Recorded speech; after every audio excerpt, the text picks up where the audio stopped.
Wake up with Mo. Mood FM. That was a great sound of Queen, and I Want to Break Free, and that was coming your way on Mood. Good morning to you. Welcome back, and thanks for tuning in. Haitham Shaheen is with us in the studio. He's the Regional Director, Middle East, North Africa, and Asia Pacific, and that is of the ICF, the International Coaching Federation.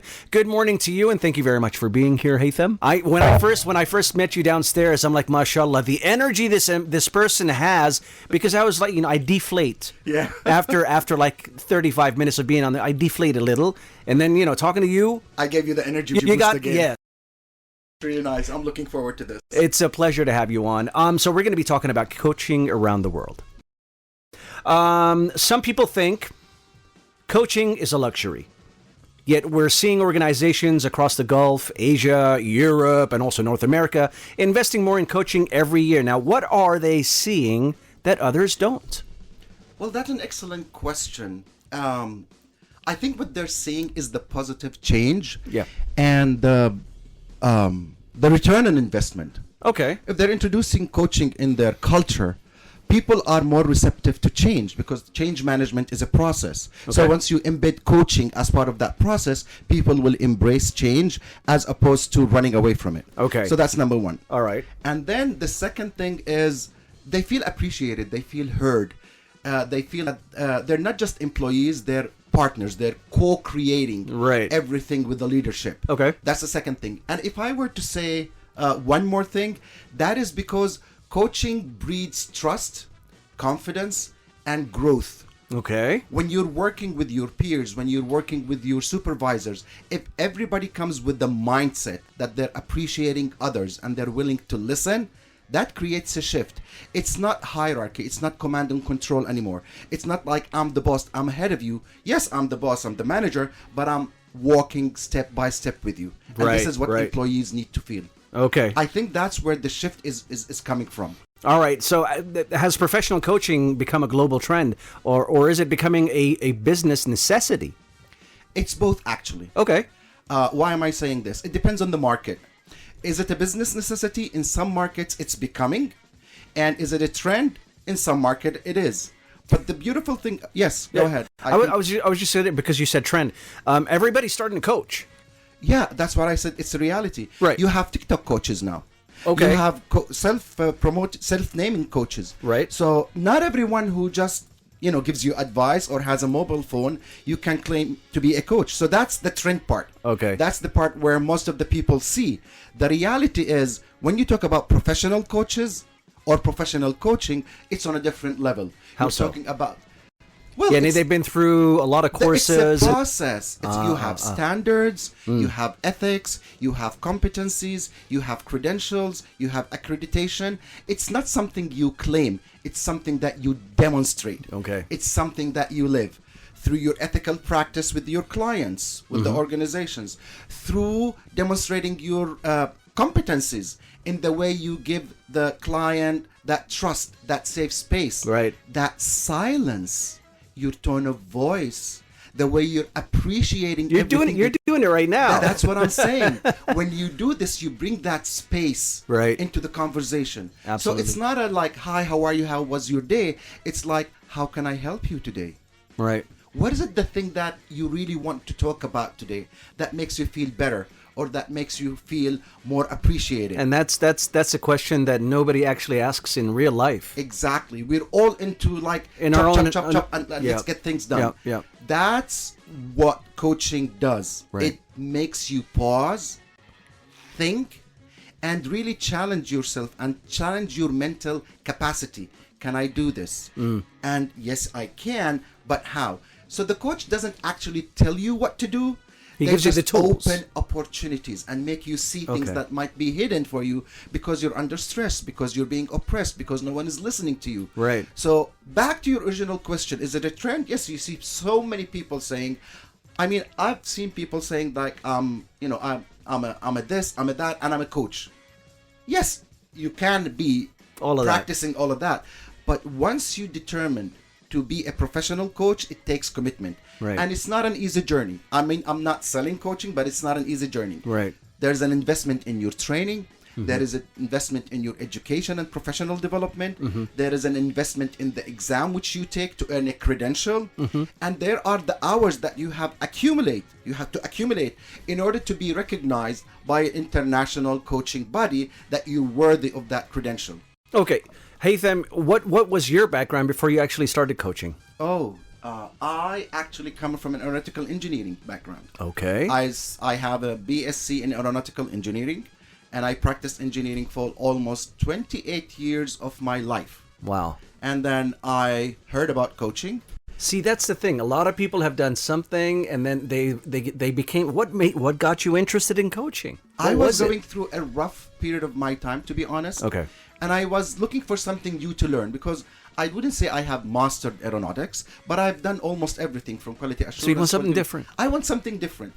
I was talking actually to my sister, and she said, there's this coaching thing. Those were her words, coaching thing. And I said, what is it about? She told me. I knew that Jetco was sponsoring a program, so I reached out to the girl in charge of the program, and I got accepted. You liked it? I liked it. And every single day I went for that course, Muhannad, I felt I know this. Enlightened. This is what I want. Okay. By the moment I was done, I said, okay, I have to pursue this. And that's what got me into coaching. Exactly. From your work across MENA and Asia Pacific regions, what has surprised you the most about how people are using coaching? Initially, there's this thing. People would expect coaching like you're going to tell me what to do. Right. And that's the first thing that they expect from you. Right. But then when you start working with them, or previously, before that, when you start telling them what the expectations are, what's my role as a coach and what's your role as a client, some people would say that's what I'm not looking for. But those people who are filled with curiosity, they say, ask. I want to do it. Yeah. So what happens is that it's an exploration process. So people start experiencing, oh, wow, I didn't know that. And in coaching, we have a term that is called the aha moment. Okay. It's when you and I were talking in a coaching conversation, and you say something, and all of a sudden you realize it, not me telling you. It's, oh my God, like, did I just say this? That's the heightened level of awareness, which might have been hidden for you because you were so immersed in the issue that you're talking about, or you're so much, into issues related to work, family, etc. Life. Exactly, life as it is. Right. And that's why we have life coaches, we have executive coaches, we have health and well-being coaches. Right. There are different niches. Right. But that's what they experience. They're, we were listening to Queens a while ago. I want to break free. Right. So in a way, you're breaking free from all those things that have been standing in your way to become a better version of yourself. That's what it's all about. That makes a lot of sense. You have the capacity, you have the capability, you have the knowledge. You're just not knowing how to capitalize on this, Right. how to unleash it so that it becomes more useful for you as a human being. I'm convinced. I mean, the way you're saying it, I'm totally convinced. You have no idea. Thank All right, you. listen, let's break over here. Haitham Shaheen is with us, Regional Director, Middle East, North Africa, and Asia Pacific of the ICF, the International Coaching Federation. If you have any questions for him, send him through 078-9292-002. Make sure you include your name. Wake up with Mo. Mood FM. Simply Red, and It's Only Love, and that was coming your way on Mood. Good morning to you, and welcome back. Thanks for tuning in. Haitham Shaheen is with us, Regional Director, Middle East, North Africa, and Asia Pacific of the ICF, the International Coaching Federation. Today, we are talking about coaching around the world. Haitham, it's a pleasure to have you. Is there anything Jordan can learn from other countries when it comes to building a stronger coaching culture? Yes, that's the short answer to your question. There's a lot that can one learn from another. Jordan actually has hosted the first, I would say, coaching conference this year. I think it was February. I remember that. Yeah. Ruba told me about that. Exactly. And the Jordan chapter is doing great efforts to promote and create awareness, more awareness about coaching. Okay. And in that conference, you were talking about Jordan, they had a lot of subject matter experts from Jordan and from outside Jordan. Okay. the purpose was just to create that awareness about what really coaching is, because there are so many misinformation, so much misinformation right. outside about Yep. it. So Jordan is a relatively small chapter compared to other chapters in the region and worldwide, but they're taking huge steps in order to increase the membership, do particular promotions, reach out to organizations. So yes, they are learning. They are picking from other chapters that are larger in the region, Right. more stable, I Right. would say more sustainable. So they're doing a great job, and we're all optimistic that coaching will become an integral part of our Jordanian society. And on the flip side, are there strengths in Jordan or the Arab region that the rest of the world can learn from? There are, of course, there are so many initiatives that are happening in the Middle East and North Africa region Right. that are being replicated in Asia Pacific. And I'm saying this out of my Personal experience. Right now, we have an initiative across all chapters in the Middle East and North Africa. It's called MENA Rising. And it's led by the Lebanon chapter of ICF in participation with Jordan, with Saudi, with Qatar, Okay. with UAE. And the whole idea is to bring the whole communities together, cross boundaries, cross, limitations, and that's where the learning comes from. It's like any profession. You think that you know it all, but the moment that you go out of your cocoon and reach out to others, the diversity of the learnings, the experiences will enrich your own, and you become a better professional. So that's what Jordan is doing in collaboration with all other chapters of the International Coaching Federations in the region. All right. So there are people that basically agree with you 100%. There are people that have their own thoughts, basically. I have Shenda, for example, that says, I don't underestimate professional coaches. I don't underestimate them. They're a wonderful cherry on the top. But I truly believe friends can be the greatest coaches of all. My closest friends are the best coaches I could ask for. Their honesty, support and guidance carry me through every step. What do you think of that? How do you convince someone like Shenda, for example, to have? She doesn't underestimate you guys, but she prefers friends. I hear what she's saying. Right. And we all need friends. We all need family members. Right. The difference between friends and professional coaches, friends tend to give you an advice. Or what you want to hear. Or what you, exactly. They might not be able to challenge you to that level where you feel that discomfort, that you really want to really say exactly what's pissing you off. That's number one. Number two, you might end up have a problem with one of those friends. Would you leak that, discord with another friend? That would create problem. One thing about professional coaching, it's the confidentiality and the trust. Right. Okay. My friend today might not be my friend tomorrow. Absolutely. These relationships with the human beings, we're all vulnerable at one stage. We're all different. I do agree the importance of family. Right. I do agree with the importance of friends, but there may be issues that are so deep and personal that you might shy away from divulging that information with a friend. Not because you don't trust them. There are the feelings of sometimes guilt. Sometimes talking to a stranger. Or shame. So sometimes maybe opening up to someone that you have no relationship with, it's just purely professional, would give you that comfort and space. But here's the thing. Work with a professional, certified, credentialed coach. Not everyone who claims to be a coach is a coach, because you have to work with a coach that builds trust, honors confidentiality, demonstrates ethics and the highest standards. They're there to help you. They're not there to tell you what's right, what's wrong, because you as a human being is a different version of any other version of any human on the planet. And that's what makes you unique. Okay, I have Cami the saying, the aha moment really says it all. There's a huge difference between someone telling you what to do and creating the space for you to finally hear your own answer. Sometimes the answer isn't missing, the space to discover is. So our question is, can coaching still add value when someone already knows exactly what they need to do, but hasn't yet found the clarity to see how to move forward? Absolutely. Once you're working with a client, there are different models. Okay. You need to investigate the issue, and then you need to check in the realities, and then you have to agree on an output or a plan and the way forward. So you might be knowing what to do, but you don't know how to do it. Okay. Like you're not really 100% sure of the resources that you have. You're really not sure about your capabilities or capacities. Right. Like If I'm having issue with you, I know that we need to talk things over just to patch things up. Right. But then there is the element of like, what is the right time to do it? Okay. How should I approach him? All these questions that are unanswered, it's the how. So coaching even helps you not to identify the problem, but the means and the steps that you have to take and when you need to take them so that you would reach to that ideal situation where you're really comfortable with the results. Okay. So yes, it tells you about the how and the what. Okay. All right. The approach of life coach is structured and goal-oriented with empathy. Yes, it's true. And when you're talking about empathy, it's not an easy thing to deal with. Of course not. And that's one of the Definitely. things that is right now being under discussion. We're talking about AI coaches and the human coaches.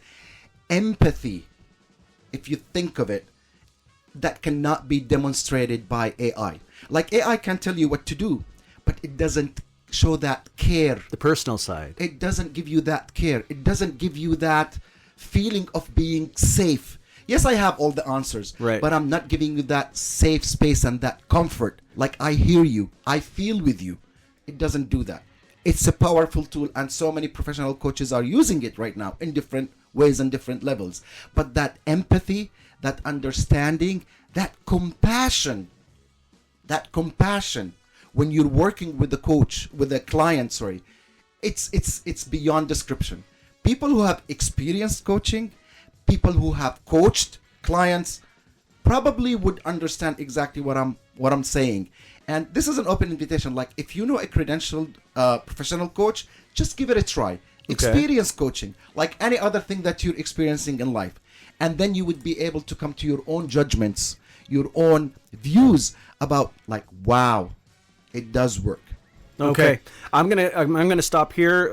We're gonna extend this because I told you we really have half an hour, but this is very, very interesting, and I got some people asking some questions, so Great. That's amazing. We have with us in the studio Haitham Shaheen, Regional Director, Middle East, North Africa, and Asia Pacific of the ICF, the International Coaching Federation, and we're talking about coaching around the world. If you have any questions for him, feel free to send him through 078-9292-002. Do not forget to include your name. Wake up with Mo. Mood FM. James Brown and I Feel Good, and that was coming away on Mood. Good morning to you, and thank you for tuning in wherever you guys might be. Haitham Shaheen is with us in the studio, Regional Director, Middle East, North Africa, and Asia Pacific, and that is of the ICF, the International Coaching Federation. Good morning, and thank you very much for being with us. And of course, he's the one who's been choosing the music. I Want to Break Free earlier on, and I Feel Good right now, and I don't know what song he's going to be choosing next, but he's linking them to whatever he's talking about today, which is coaching around the world. Okay, so I have another question for you. Can coaching really improve business results, or does it mainly improve how people feel? It's both. It's both. And this is not my personal opinion only. This is proved by research done by PricewaterhouseCoopers and the Human Capital Institute. Okay. What does that research tell us? It tells us about that a high-performing organization is an organization which has a coaching culture. Okay. Having a high-performing organization means that the employees feel more connected to the mission and vision of the organization. Right. It feels that they are being appreciated. They have a clear trajectory of their career paths. Even when you're talking about revenue, business, project management, if you're working in an environment which fosters trust, confidence, empathy, appreciation, you come to work feeling that you belong. It's not that you're being dragged or forced to be there. Right. So if you have a coaching culture, if your top manager, your middle management, and almost all employees have practiced coaching in a way as internal coaching or experienced coaching, it'd be more that beneficial. alleviates the entire mindset of the organization. The culture itself. You have toxic cultures, you have productive cultures, you have empathetic.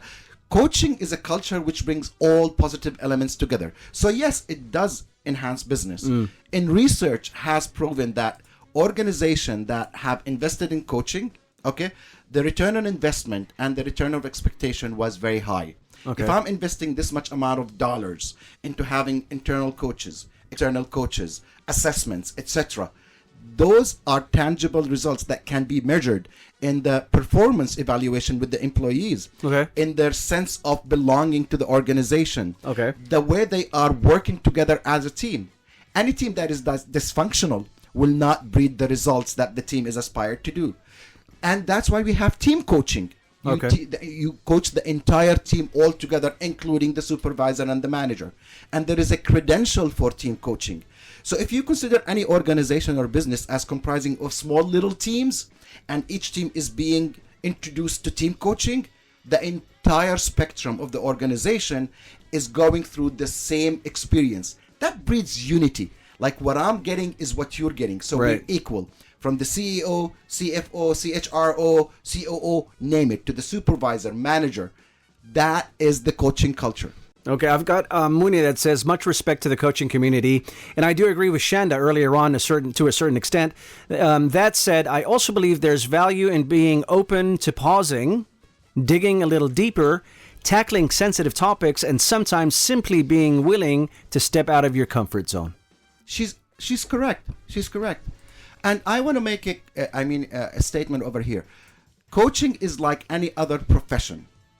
It is needed in the society, but it is not creating magical results. Right. Let's be honest. You got to do all the work. Exactly. Yeah. You have to do the work. You have to invest in yourself. Right. And the client needs to do a lot of work. So to answer your question, yes, we need friends. We need counseling. We need training. We need mentoring. We need supervision. We need soft skills training. We need communication training. We need all that. But the modern world has proven that we also need coaching. Between the VUCA world and the BANI world, the brittleness, the anxiety, uncertainty, ambiguity, you need a space, whether it's in your workplace, whether it's at your home, in your school, in your university, where there is that person who is qualified, trusted, ethical, educated, updated with information that can give you that space where you can be truly yourself with no shame, no guilt, no judgment. And that's what coaching offers you. Why is giving advice often less effective than asking a powerful question? Because we're all different human beings. That makes sense. If you, Muhammad, is asking me like, if I were to join the armed forces, what should I fear from? I would tell you based on my fear. Okay. My fears, my experience. So an advice is based on the experience that I had in a similar situation. Makes sense. And the experience which I had, the way I reacted, was based on my thinking, my skills, my strengths, my beliefs, my weaknesses. So I cannot really pass down everything that I have and tell you this is what you need to do, because you have a different upbringing. Your values may be different. The culture which you were brought up is different. Right. The way you see things is from a different lens. If you have spent most of your time outside Jordan, for example, and I have spent my entire time in Jordan, we see things from two different lenses. Absolutely. So how can I tell you, do this when you're faced with that, and I'm just dumping my experiences, my culture. So where are you as a human being? Right. What about your culture, your upbringing, the values that you uphold? It doesn't work all the time. It doesn't work all the time. I'm not saying seeking advice is not good, but it's not, again, always the seek magical advice. If you need it, seek it. Exactly. Across the Middle East, what topics are people bringing to coaching today, and that they weren't talking about like 5 or 10 years ago? They're talking about health and well-being in the workspace. Okay. Because of all the pressures of today's world, like, I need to go to my work where I spend 8, 9, or 10 hours And be productive. and be happy about it. Happy. It's difficult. That's I know. actually, yeah. And people might be saying like, come on, be realistic. I know. And that's why it's a challenge to really get up in the morning and say, yes, I'm going to do something that I like. But here's the thing. It's a change process. Right. So people talking about health and well-being, they're talking about mental well-being. Okay? Because a lot of people are experiencing burnout.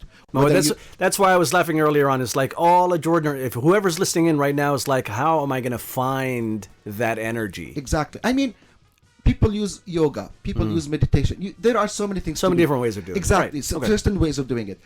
Coaching does help, but coaching makes you grounded. And that's what people are talking about. Like, I want to really be heard. I want to really feel that empathy, that compassion. Right. If I'm coming to my manager and saying like, I didn't deliver that presentation on time, I don't want him to say, well, you can do it. The first thing that you should say, are you okay? What stopped you from doing it on time? Is there anything that I can help you that you would be able to do it on time? Something AI can't do. Something like it can give you 100 questions, Right. but it cannot give you that safety, that assurity that I care for The you. empathy. I hear you, and I acknowledge the fact that you could not do it. But at the same time, you have to tell him, okay, you cannot do it now. Let's talk about it. So there's a slight difference between being a manager and a leader. Okay. Leadership, it's a science, it's an art. And modern day leaders are, they're slipping away from the traditional prototype of a leader is in the front of everybody. The leader is exactly side by side with his He's team. with everybody. And they're walking all together towards a goal. Okay. My last question for you today. Has the idea of asking for help become more accepted across the Middle East? Yes, that's because there was the culture of shame Right. and the al-aib, especially for men. Like men are supposed to be those strong, macho human beings who know it all. No, we don't. we need help. We don't have the answer to every question. Yes. And that's a prototype. That's a mentality. So people are more open to say, you know what? I need help. One thing that I do with my team, I say in a team meeting, one of the things that we say in the meeting is, how can I help you? What is the one thing that you feel that I can help you with during this week in your tasks? Right? Right. Always offer help and seek help. With my manager, I also said the time I was working on a project and said, you know what? I'm swamped. I cannot do it.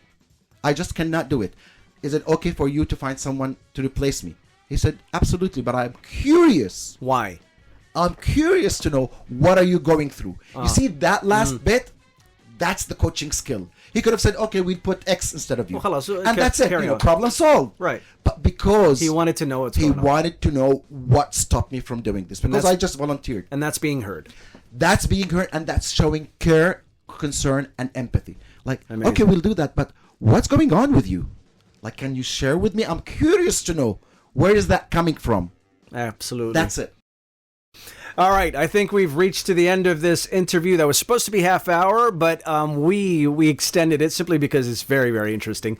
Haitham Shaheen, Regional Director, Middle East, Africa, Asia, North Africa, and Asia Pacific, ICF, the International Coaching Federation. It was a pleasure having you here. And of course, you are always welcome to come back. So thank you very much for being here and shedding light on coaching around the world. Muhammad, this has been one of the most interesting and enriching experiences. I really salute you. I love Mood FM, and I thank you for having me, and thanks Bless. everyone who tuned in.